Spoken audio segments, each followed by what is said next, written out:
Shock Piece: The Search for Freedom, a novel by C. Nguyen. Chapter 15: Ration Book and Food Coupons. Months had gone by. The Southerners were getting used to the worsening conditions of living and the communist ways. "It's meat day today, folks. Come and get it with your ration book." The public announcement was loud. The speaker was very proud that it was the turn of her suburb to get meat rations today. Indeed, the person in charge put in extra effort by going around the neighborhood and knocking on everyone's door, announcing the news separately. "Don't forget to bring your family ration book, Kim," Hua reminded. The Politburo party member for the Group 2 District 1 division of Ho Chi Minh City was in her mid-40s. She was friendly toward Kim for some unknown reason, and the family was always the first to know the news. It saved a hell of a lot of time queuing, Kim often thought, if she rushed to the public government store and was the first in line. However, they had to bring their ration book to the Group 2 office to be stamped and to collect their coupon before being permitted to queue for whatever they were to buy. "It's the fortnightly ration of half a kilo of meat for a family unit. Aren't we lucky? Thanks to Uncle Ho and the Communist Party. Fellow citizens, don't fail to acknowledge that," Hua trailed on, unable to resist adding the unnecessary phrase. It became a routine emphasis now for her and the rest of the administrative force. "They've got to remember who has given them food, comrades. Only the Communist Party and Uncle Ho have provided them with the basic necessities. Tell them and remind them of that all the time, comrades." Hua had been given that order by her leaders, the high-ranking Politburo party members from the north, and she followed it diligently. What an irony it was. Kim remembered that before the war ended, even during the fighting, they were living in comfort with an abundance of rice and food for everyone. The market was a free trade, and everyone could go and buy whatever they wanted. Now, thanks to the party, their half a kilogram of meat rations per fortnight for the whole family of 7 or 8 people on average was a privilege. It was pitifully small and hardly enough to sustain anybody. "Thank you, sis." Kim did not dare show her skepticism but breathed her gratitude before letting out a heavy groan when Hua had disappeared. Here we go again, Kim thought. Kim turned to face Trin. "Whose turn is to queue this time?" she asked.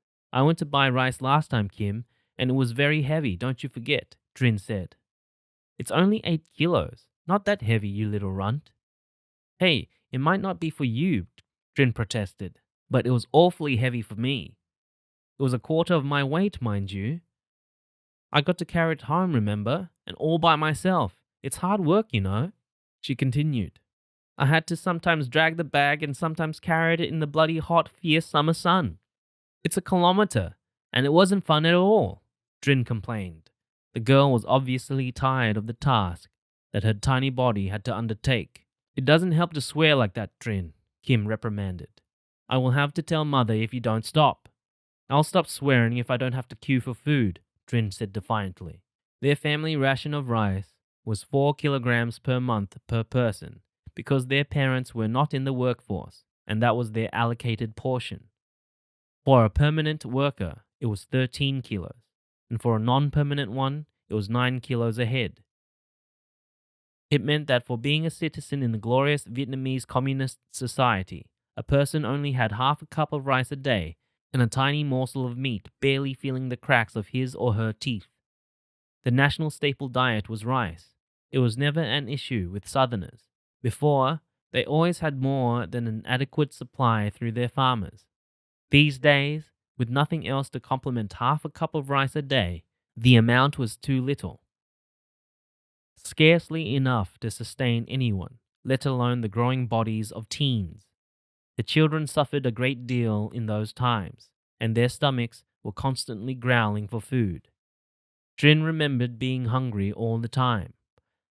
A few months or so after the fall, everyone, from infant to adult, had to have their name officially recorded in a registry of residency, and then the registration card had to be presented to the Politburo officer at any time of day or night if requested.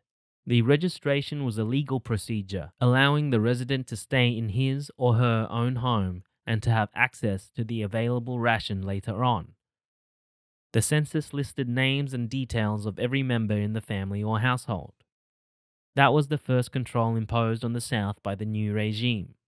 The registration card was also used to control all movements from a distance as short as 5 kilometers in the radius of their registered residence, or from one district to the next.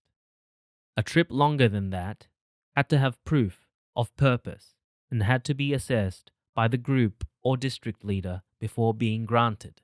The citizens had to obtain a permit for every trip they planned overnight. A search was conducted randomly by the Politburo at any time or any day, and if a culprit was caught without a permit to stay overnight where he was at that time, then he would be led away and held for questioning. In those times, it was almost a death sentence when a person was summoned to the Politburo office for questioning. Her house was searched one night. Just the knock on the door at night scared the wits out of everyone. An entourage of 2 soldiers and a commander was at their door with the announcement, "It's a search. Open up," reinforced with an AK-47 machine gun. The authority had full power to apply justice in any way they wanted. Father presented them with the family registration card, then a roll call was conducted. The young commander looked Father up and down and asked, "What's your name?" "Nguyen," Father answered, trying not to show his displeasure at the commander's insolent manner to a senior citizen. It was poor etiquette, Nguyen thought. Age, 62. Profession, I'm a retiree officer. Okay, step aside now. Next! Speak up, I can't hear you. He tersely addressed G. One by one, every member of the family was called out. When it was Nguyen's turn, everyone was tense, expecting some hassle. Following the same line of questions as before, the commander then added, "Which battalion were you in?" "The 18th. Nguyen tried to remain calm. He knew that Mother was nervous, afraid that they would cause trouble since Nguyen was an ex-South Vietnamese soldier. "Ah, that one. Lucky for you, I didn't fight in Long Can." Nguyen remained quiet. He did not know what the communist was trying to say. If he had fought in Long Can with the 18th Battalion, then Nguyen would not be spared now. Report to the office tomorrow morning at 7 a.m. and every day after that until further notice. Understand? If you fail any day, then your family will be held responsible for your action, he ordered coldly. Then he went through all the list of names before leaving their house at 1 o'clock in the morning. They felt powerless in the hand of the People's Republic of Vietnam, an ironic name for a country where people were stripped of their human rights openly and disturbingly. "Remember Thuy, my high school friend? The one with a large dimple on her right cheek?" Yang told the family, gathering around the divan as usual. "She got married just a month before the fall, and her husband was not registered in time when the census took place, as he wasn't with her, but staying at his parents' house. He was taken into custody and was not allowed to stay in the house even with the marriage certificate on hand when the house was searched. They had to go through many steps over a period of months, through the convoluted layers of the communist system, with bribes offered for every step, before husband and wife were allowed to live under the same roof. Until this day, the bribery regulatory system is still strongly entrenched in the administration of the Vietnamese Communist government. Bribery is necessary at every step. It is very much like a code of practice, a set of standard protocols applicable to all levels. The Vietnamese government ought to have made it into a national act of law, Yang thought. It is a highly regarded rule. It opens doors to everything. Nothing moves or goes beyond the desk without that first protocol: bribes and bribery. After the short initial period of free market before regaining their composure, the state government enforced the collectivism policy, which prohibited all privatization in every trade and transaction. The restrictions started with the stomach, It came as a shock to the Southerners, as they had never had to worry about food in their life before, even when the country was at war. They were content with the available rich fertile land and abundant natural resources, with rivers and dams crisscrossing the regions, irrigating their meadows and giving them more than enough rice, grains, and freshwater fauna. The Pacific Ocean, alongside the S-shaped country of Vietnam, provided a plentiful supply of seafood. Not, however, when peace arrived. When the Southerners started to have periods of hunger, and that were a puzzle to all. A ration book is required for each family. You must keep that ration book safe and bring it with you to record every purchase the family is allowed. They were instructed by a Politburo party member. Then the whole nation revolved around that book from that time on. Drin flipped the pages and looked into the entries of her family's book. There were 8 people in their unit, as Yang and her husband belonged to a separate unit. 1. 10, 12, 75. 100 grams of sugar, 100 grams of cooking salt, 100 mils of fish sauce. 2. 12, 12, 75.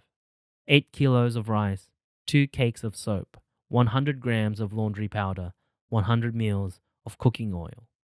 3. 16, 12, 75. 10 kilos of cassava, 10 kilos of sweet potatoes. 4. 17, 12, 75. 2 kilos of fish, a kilo of bok choy, 100 mils of soy sauce. 5. 18, 12, 75.